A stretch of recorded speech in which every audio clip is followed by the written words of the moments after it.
नमस्कार दोस्तों, आज नवरात्रि का चौथा दिन है। आप सभी को चौथे नवरात्र की हार्दिक शुभकामनाएं। आज नवरात्रि के चौथे दिन मैं आप सभी के समक्ष दुर्गा सप्तशती का चौथे दिन का पाठ प्रस्तुत कर रही हूँ, जिसमें दुर्गा सप्तशती का अध्याय 5, 6, 7 तथा 8 सम्मिलित हैं। दुर्गा सप्तशती के प्रथम अध्याय में हमने जाना कि देवी का प्रादुर्भाव कैसे हुआ था। दुर्गा सप्तशती के दूसरे दिन के पाठ में देवी दुर्गा द्वारा महिषासुर के वध का वर्णन किया गया है कि देवी ने कैसे महिषासुर नामक दैत्य का वध किया था। तीसरे दिन के पाठ में महिषासुर के वध से खुश होकर देवताओं ने देवी की स्तुति की और देवी से वरदान मांगा कि जब जब देवता माँ को पुकारेंगे, माँ उनकी सहायता के लिए आ जाएंगी। और देवी दुर्गा ने देवताओं की स्तुति से प्रसन्न होकर उन्हें मनवांछित वरदान प्रदान किया। आइए अब शुरू करते हैं दुर्गा सप्तशती का चौथे दिन का पाठ। बोलो जयकारा महामाई दा, बोल साचे दरबार की जय। जय माता दी। पूर्व काल में शुंभ निशुंभ नामक दो दैत्यों ने अपने बल के मद में चूर होकर इंद्र का राज्य और यज्ञ भाग छीन लिए और वह दोनों इसी प्रकार सूर्यदेव, चंद्रदेव, धर्मराज और वरुण देव के अधिकार भी छीनकर स्वयं ही उनका प्रयोग करने लगे। वायु और अग्नि का कार्य भी वही करने लग गए और इसके पश्चात उन्होंने जिन देवताओं के अधिकार छीने थे उनको अपने अपने स्थान से निकाल दिया। इस तरह से अधिकार छीने हुए तथा दैत्यों द्वारा अपमानित करके निकाले हुए देवता अपराजिता देवी का स्मरण करने लगे। देवी ने हमें वरदान दिया था कि मैं संपूर्ण विपत्तियों को नष्ट करके तुम्हारी रक्षा करूंगी। ऐसा सोच विचार कर सब देवता हिमालय पर गए और भगवती विष्णु माया की स्तुति करने लगे। देवताओं ने कहा, हे देवी तुम्हें नमस्कार है, शिवा तुम्हें नमस्कार है, प्रकृति और भद्रा को नमस्कार है। हम सभी रौद्र, नित्य और गौरी को नमस्कार करते हैं। ज्योत्सनामयी, चंद्र रूपिणी व सुख रूप देवी को निरंतर नमस्कार है। शरणागतों का कल्याण करने वाली वृद्धि और सिद्धि रूपा देवी हम तुम्हें नमस्कार करते हैं। नेत्री, राजाओं की लक्ष्मी तथा सावर्णी को नमस्कार है। दुर्गा को दुर्ग स्थलों को पार करने वाली दुर्गापरा, सारा सरकारिणी, ख्याति, कृष्ण और धूम्र देवी को नमस्कार है। अत्यंत सौम्य तथा अत्यंत रौद्र रूपा को हम नमस्कार करते हैं। उन्हें हम बारंबार नमस्कार करते हैं। हम सभी जगत की आधारभूत कृति देवी को बार बार नमस्कार करते हैं। जिस देवी को प्राणी मात्र विष्णु माया कहते हैं उसको नमस्कार है। जो देवी समस्त प्राणियों में बुद्धि रूप से स्थित है, निद्रा रूप से विराजमान है और जो देवी संपूर्ण प्राणियों में क्षुधा रूप से विराजमान है, छाया रूप से तथा शक्ति रूप से स्थित है, उसको हम नमस्कार करते हैं। जो देवी सब प्राणियों में तृष्णा रूप से स्थित है उसको हमारा नमस्कार है। जो देवी समस्त प्राणियों में शांति रूप से स्थित है उसको हम नमस्कार करते हैं। जो सब प्राणियों में श्रद्धा रूप से, कांति रूप से तथा लक्ष्मी रूप से स्थित है हम उसे नमस्कार करते हैं। जो देवी समस्त प्राणियों में वृत्ति रूप से स्थित है उसको हम नमस्कार करते हैं।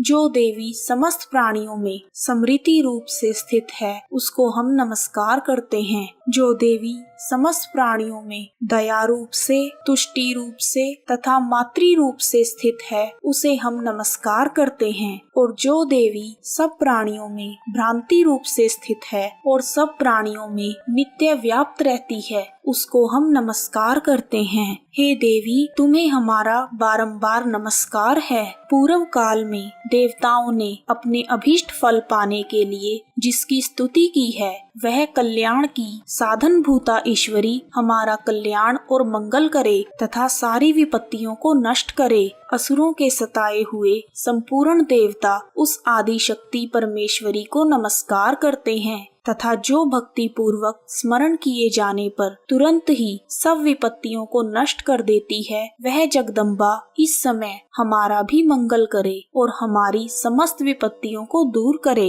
इस प्रकार जब देवता देवी की स्तुति कर रहे थे तो उसी समय पार्वती देवी गंगा में स्नान करने के लिए आई। तब उनके शरीर से प्रकट होकर शिव देवी बोली, शुंभ दैत्य के द्वारा स्वर्ग से निकले हुए और निशुंभ द्वारा हारे हुए यह देवता मेरी ही स्तुति कर रहे हैं। पार्वती जी के शरीर से जो देवी निकली थी वह अंबिका थी। उन्हें संपूर्ण लोकों में कौशिकी कहा जाता है। कौशिकी के प्रकट होने के पश्चात पार्वती देवी के शरीर का रंग काला हो गया और वह हिमालय पर रहने वाली कालिका देवी के नाम से प्रसिद्ध हुई।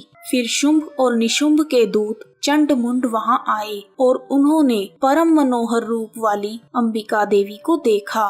फिर वह शुंभ के पास जाकर बोले, हे महाराज, एक अत्यंत सुंदर स्त्री हिमालय को प्रकाशित कर रही है। वैसा रंग रूप आज तक हमने किसी स्त्री का नहीं देखा।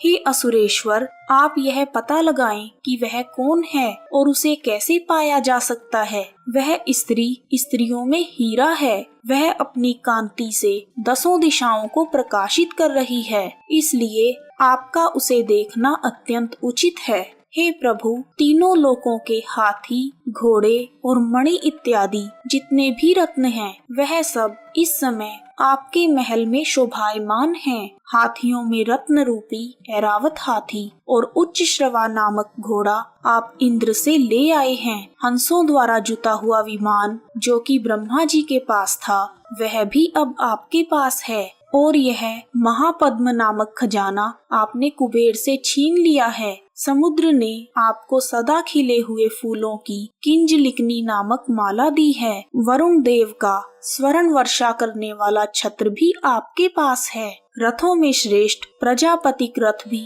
आपके पास ही है। हे दैत्येंद्र, मृत्यु से उत्क्रांतिदा नामक शक्ति भी आपने छीन ली है और वरुण का पाश भी आपके भ्राता निशुंभ के पास ही है। समुद्र में पैदा होने वाले सभी प्रकार के रत्न आपके भाई निशुंभ के अधिकार में हैं और जो अग्नि में ना जल सके ऐसे 2 वस्त्र भी अग्निदेव ने आपको ही दिए हैं। हे दैत्यराज, इस प्रकार सारी रत्न रूपी वस्तुएं आप संग्रह कर चुके हैं। फिर आप स्त्रियों में रत्न रूपी अनुपम स्त्री को क्यों ग्रहण नहीं करते? चंडमुंड के यह वचन सुनकर शुंभ ने विचार किया कि सुग्रीव को अपना दूत बनाकर देवी के पास भेजा जाए। दैत्यराज ने उसको सब कुछ समझा दिया और कहा कि वहां जाकर तुम उसे अच्छी तरह समझाना और कुछ ऐसा करना जिससे वह प्रसन्न होकर तुरंत ही मेरे पास चली आए। शुंभ का भेजा हुआ दूत सुग्रीव हिमालय पर्वत के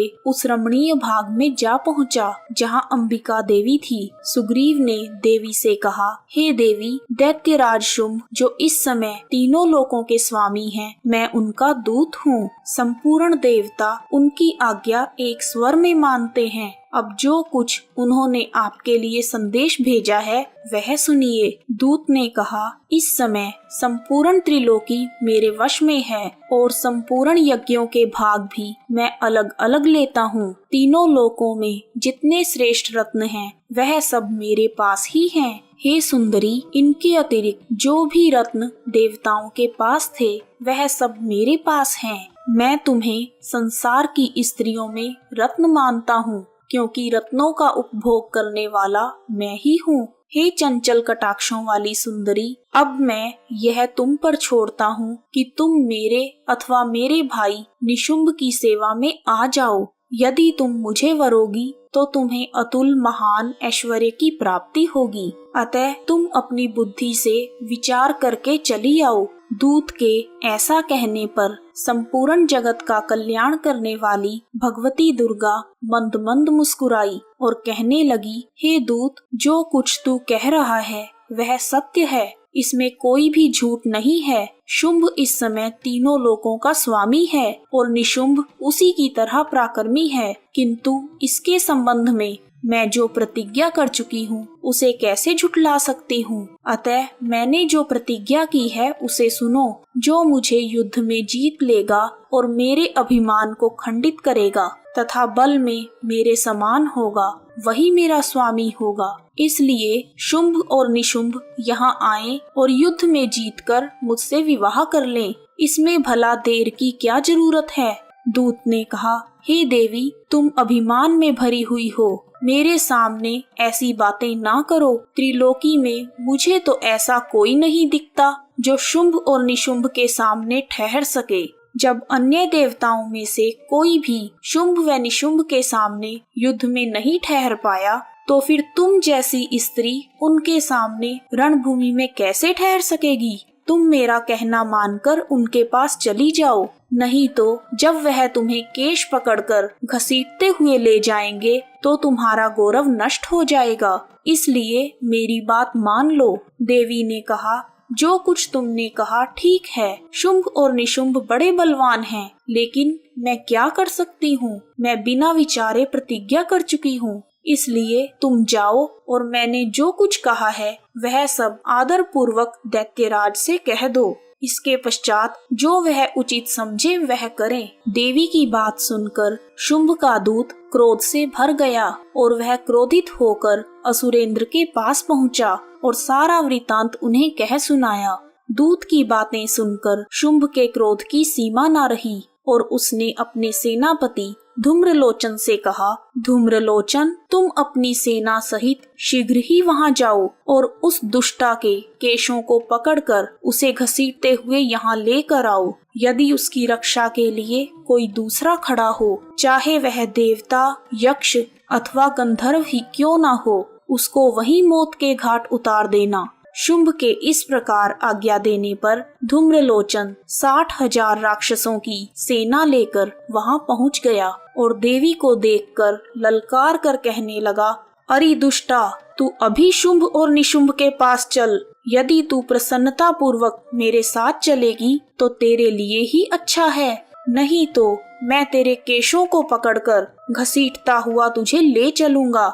देवी बोली, दैत्यराज का भेजा हुआ तेरे जैसा पराक्रमी और बलवान यदि बलपूर्वक मुझे ले जाएगा तो ऐसी दशा में मैं तुम्हारा क्या कर सकती हूँ। ऐसा कहने पर धूम्रलोचन देवी की ओर लपका, किंतु देवी ने उसे अपनी हुंकार से ही भस्म कर दिया।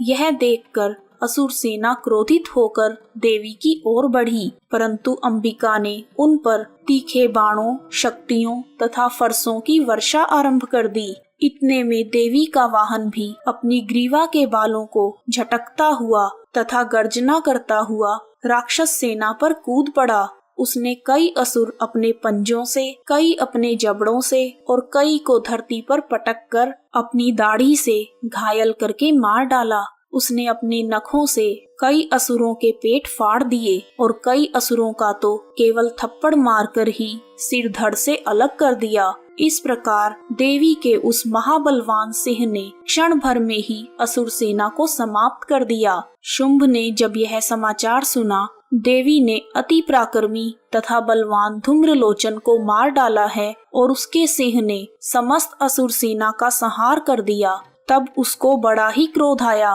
क्रोध के मारे उसके होठ फड़कने लगे और उसने चंड तथा मुंड नामक महाअसुरों को आज्ञा दी, हे चंड, हे मुंड, तुम अपने साथ एक बड़ी सेना लेकर रणभूमि में जाओ और उस देवी के बाल पकड़कर उसे बांधकर तुरंत यहाँ ले आओ।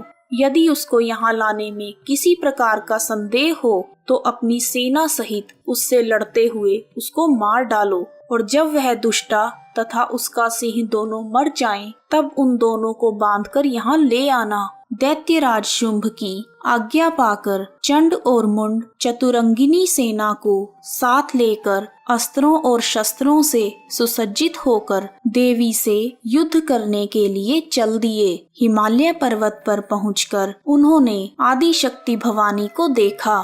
देवी सिंह पर बैठी हुई असुरों को देखकर मुस्कुरा रही थी। देवी को देखते ही असुर उन्हें पकड़ने के लिए तलवारें लेकर आगे बढ़े। तब अंबिका को असुरों पर बड़ा क्रोध आया और मारे क्रोध के उनका मुख काला हो गया, उनकी भ्रिकुटियां चढ़ गई और उनके ललाट में से अत्यंत भयंकर तथा विस्तृत मुख वाली लाल आंखों वाली काली माता प्रकट हुई, जो अपने हाथों में तलवार और पाश लिए हुए थी। वह विचित्र खड्ग धारण किए हुए थी। काली माँ ने चीते की खाल की साड़ी एवं नर मुंडों की माला पहन रखी थी। उनका मांस सूखा हुआ था और शरीर केवल हड्डियों का ढांचा था, जो भयंकर शब्द से दिशाओं को पूर्ण कर रहा था। असुर सेना को देखते ही काली माँ असुर सेना पर टूट पड़ी और दैत्यों का भक्षण करने लगी। वह पशवर रक्षकों, अंकुशधारी महावतों, हाथियों पर सवार योद्धाओं और घंटा सहित हाथियों को एक हाथ से पकड़ पकड़ कर अपने मुंह में डाल रही थी और इसी प्रकार वह घोड़ों, रथों, सारथियों व रथों में बैठे हुए सैनिकों को मुंह में डालकर भयानक रूप से चबा रही थी। किसी के केश पकड़कर, किसी की गर्दन पकड़कर, किसी को पैरों से दबाकर मौत के घाट उतार रही थी। काली माँ राक्षसों द्वारा छोड़े हुए बड़े बड़े अस्त्र शस्त्रों को मुंह में पकड़कर और क्रोध में भरकर दांतों से पीस रही थी। उन्होंने बहुत से बड़े बड़े असुरों का भक्षण कर डाला, कितनों को तो रौंद डाला और कितने ही दैत्य माता की मार के डर से भाग खड़े हुए और कितनों को उन्होंने तलवार से मार दिया और कितनों को अपने दांतों से पीस दिया। और इस प्रकार काली माँ ने क्षण भर में संपूर्ण दैत्य सेना को नष्ट कर दिया। यह देखकर महापराक्रमी दैत्य चंड काली देवी की ओर लपका और मुंड ने भी देवी पर अपने भयानक बाणों की वर्षा आरंभ कर दी और उसने हजारों प्रकार के चक्र देवी पर छोड़े। उस समय वह चमकते हुए बाण व चक्र देवी के मुख में प्रविष्ट हो गए। देवी के मुख में प्रविष्ट होते हुए वह बाण और चक्र इस प्रकार दिख रहे थे जैसे मानो बहुत से सूर्य मेघों की घटा में प्रविष्ट हो रहे हों। इसके पश्चात भयंकर शब्द के साथ काली माँ ने अत्यंत जोश में भरकर विकराल अट्टहास किया। काली माँ का भयंकर मुख देखा नहीं जाता था। उनके मुख में केवल श्वेत दांतों की पंक्ति ही चमक रही थी। फिर उन्होंने तलवार हाथ में लेकर हूँ शब्द कहकर चंड के ऊपर आक्रमण किया और उसके केश पकड़कर उसका सर काट दिया। चंड को मरा हुआ देखकर मुंड देवी की ओर लपका, परंतु देवी ने क्रोध में भरे हुए मुंड को अपनी तलवार से यमलोक पहुंचा दिया। चंड और मुंड को मरा हुआ देखकर बची हुई बाकी सेना भी डर के मारे वहां से भाग गई। सेना के भागने के बाद काली माँ चंड और मुंड के कटे हुए सिरों को लेकर चंडिका के पास गई और प्रचंड अट्टहास के साथ कहने लगी, हे देवी, चंड और मुंड दोनों को मारकर मैंने तुम्हारी भेंट कर दिया है। अब शुंभ और निशुंभ का वध आपको स्वयं करना है। वहां लाए हुए चंड और मुंड के सिरों को देखकर कल्याणमयी चंडी ने काली से मधुर वाणी में कहा, हे देवी, क्योंकि तुमने चंड और मुंड को मारकर मेरी भेंट चढ़ाया है, इस समस्त संसार में तुम्हें चामुंडा के नाम से जाना जाएगा। इस समस्त संसार में जो भी तुम्हें सच्चे मन से ध्याएगा और तुम्हें याद करेगा, उसे सभी प्रकार के भय से मुक्ति मिल जाएगी। चामुंडा देवी की जय। चंड और मुंड नामक असुरों के मारे जाने से और बहुत सारी सेना के नष्ट हो जाने से असुरों के राजा शुंभ को बहुत क्रोध आया और क्रोध से भरकर उसने अपनी संपूर्ण सेना को युद्ध के लिए तैयार होने की आज्ञा दी। दैत्यराज शुंभ ने राक्षस कुल की सभी जातियों को देवी से युद्ध करने के लिए बुलावा भेजा। शुंभ के बुलाते ही असुर कुल के सभी राक्षस अपनी अपनी सेनाओं के साथ वहां पहुंच गए। सभी राक्षसों के आने पर शुंभ ने सभी को संबोधित करते हुए कहा, अब उदायुध नामक 86 सेनापति अपनी सेना के साथ युद्ध के लिए जाएंगे और कंबू नामक 84 सेनापति भी युद्ध के लिए जाएं और कोटिवीर्य नामक 50 सेनापति और धूम्रकुल नाम के 100 सेनापति युद्ध के लिए प्रस्थान करें। कालक, मौर्य और काल के आदि भी मेरी आज्ञा से युद्ध के लिए तैयारी करें। इस प्रकार बड़े बड़े भयंकर और पराक्रमी असुरों का स्वामी शुंभ आज्ञा देकर बहुत बड़ी सेना के साथ युद्ध के लिए चला। विशाल सेना को अपनी ओर आता देखकर चंडिका ने अपने धनुष की टंकोर से पृथ्वी और आकाश के बीच का भाग गुंजा दिया। देवी के सिंह ने भी भीषण गर्जना की। दैत्यों के नाश के लिए और देवताओं के हित के लिए ब्रह्मा, शिव, कार्तिकेय, विष्णु तथा इंद्र आदि देवों की शक्तियां जो अत्यंत पराक्रम और शौर्य से संपन्न थी, उनके शरीर से निकलकर उसी रूप में चंडिका देवी के पास आई। जिस देवता का जैसा रूप था, जैसे आभूषण थे और जैसा वाहन था, वैसे ही रूप, आभूषण और वाहन लेकर देवताओं की शक्तियां दैत्यों से युद्ध करने के लिए पहुंची। हंस से जुते हुए विमान में बैठकर रुद्राक्ष की जाप माला तथा कमंडल धारण करके ब्रह्मा जी की शक्ति ब्राह्मी देवी आई और वृषभ पर सवार होकर हाथ में त्रिशूल लेकर महानाग का कंकण पहनकर और चंद्र रेखा से भूषित होकर भगवान शंकर की शक्ति माहेश्वरी आई और मोर पर आरूढ़ होकर हाथ में शक्ति लिए दैत्यों से युद्ध करने के लिए कौमारी शक्ति आई। भगवान विष्णु जी की शक्ति गरुड़ पर सवार होकर शंख, चक्र, गदा, धनुष तथा खड्ग हाथ में लिए हुए वहां पर पहुंची। श्री हरि की शक्ति वाराह भगवान की शक्ति वाराही वाराह का शरीर धारण करके आई और नरसिंह के समान शरीर धारण करके उनकी शक्ति नारसिंह भी आई। उसकी गर्दन के झटकों से आकाश के तारे टूट पड़ते थे और इसी प्रकार देवराज इंद्र की शक्ति इंद्री भी ऐरावत हाथी के ऊपर सवार होकर वहां पहुंची। सभी दैव शक्तियों से घिरे हुए भगवान शंकर ने चंडिका से कहा, हे देवी, मेरी प्रसन्नता के लिए तुम शीघ्र ही इन असुरों को मार दो। भगवान शिव का आदेश पाकर देवी के शरीर में से अत्यंत उग्र रूप वाली और सैकड़ों गीदड़ियों के समान आवाज करने वाली चंडिका शक्ति प्रकट हुई। उस अपराजिता देवी ने जटाधारी भगवान भोलेनाथ से कहा, हे प्रभु, आप मेरी ओर से दूत बनकर शुंभ और निशुंभ के पास जाइए। उन अहंकारी दैत्यों तथा उनके अलावा और भी जो दैत्य वहां युद्ध के लिए मौजूद हों, उन सभी से कहें, अगर तुम्हें अपने जीवित रहने की इच्छा है तो त्रिलोकी का राज्य इंद्र को सौंप दो। देवताओं को उनका यज्ञ भाग मिलना आरंभ हो जाए और तुम पाताल लोक को लौट जाओ। किंतु यदि बल के अहंकार से तुम्हारी लड़ने की इच्छा हो तो फिर युद्ध क्षेत्र में आ जाओ। तुम्हारे मांस से मेरी योगिनियां तृप्त हो जाएंगी। जिस देवी ने भगवान शंकर को दूत बनाकर शुंभ निशुंभ के पास भेजा था, वह संसार में शिव दूती के नाम से प्रसिद्ध हुई। भगवान शिव से देवी का संदेश पाकर उन दैत्यों के क्रोध की सीमा न रही और वह युद्ध करने के लिए युद्ध क्षेत्र में पहुंच गए। वहां पहुंचकर दैत्यों ने विभिन्न प्रकार की शक्तियों तथा बाणों से देवी पर प्रहार किया। देवी ने उनके फेंके हुए बाणों और शक्तियों को अपने बाणों से काट डाला और काली माता आगे खड़ी होकर शत्रुओं को त्रिशूल से विदीर्ण करने लगी और कुचलने लगी। ब्राह्मणी देवी जिस तरफ दौड़ती थी उसी तरफ अपने कमंडल का जल छिड़क कर दैत्यों के वीर्य व बल को नष्ट कर देती थी और इसी प्रकार महेश्वरी देवी त्रिशूल से, वैष्णवी देवी चक्र से और अत्यंत कोप वाली कौमारी देवी शक्ति द्वारा असुरों को मार रही थी और इंद्री के वज्र के प्रहार से सैकड़ों ही दैत्य पृथ्वी पर सो गए। इस तरह क्रोध में भरी हुई दैवी शक्तियों द्वारा नाना प्रकार के उपायों से बड़े बड़े असुरों को मरते हुए देखकर राक्षसी सेना भाग खड़ी हुई और अपनी सेना को इस प्रकार डर के मारे भागता हुआ देखकर रक्त बीज नाम का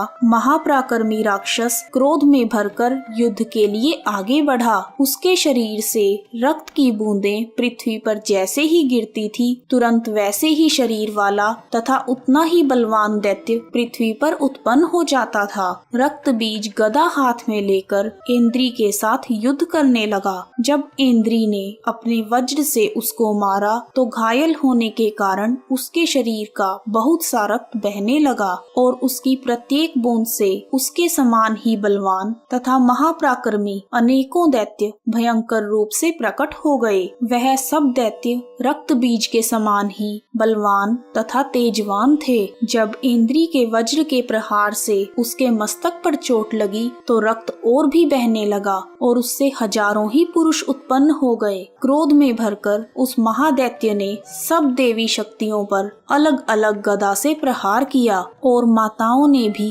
अपनी शक्ति से उसको बार बार घायल किया, जिसका परिणाम यह हुआ कि रक्त बीज जैसे सैकड़ों ही दैत्य पूरे जगत में व्याप्त हो गए, जिससे देवताओं का भय और भी अधिक हो गया। देवताओं को अत्यंत भयभीत देखकर चंडिका ने काली से कहा, हे चामुंडे, अपने मुख को बड़ा करो और रक्त बिंदुओं से उत्पन्न हुए महाअसुरों को तुम अपने मुख में भक्षण करो।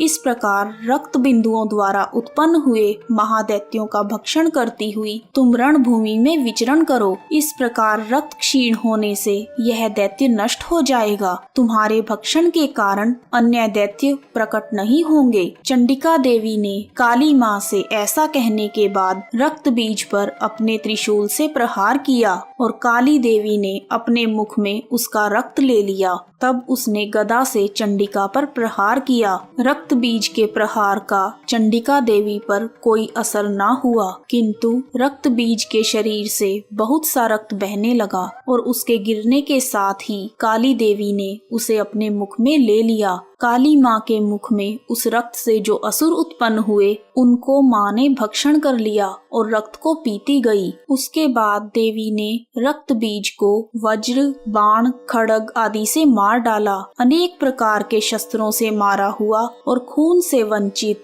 वह महाराक्षस रक्त बीज पृथ्वी पर गिर पड़ा। उसके पृथ्वी पर गिरने से देवता अत्यंत प्रसन्न हुए और दैवी शक्तियाँ असुरों का रक्त पीने के पश्चात उद्यत होकर नृत्य करने लगी। इस प्रकार दुर्गा सप्तशती का चौथे दिन का पाठ पूर्ण होता है। बोलो अम्बे मात की जय। यदि आपको दुर्गा सप्तशती का चौथे दिन का पाठ पसंद आया है तो कमेंट बॉक्स में जय माता दी लिखना ना भूलें। आप सभी का हार्दिक धन्यवाद। जय माता दी। जोर से बोलो जय माता दी, सारे बोलो जय माता दी, मिलकर बोलो जय माता दी, अगले भी बोलो जय माता दी, पिछले भी बोलो जय माता दी, जय माता दी, जय माता दी।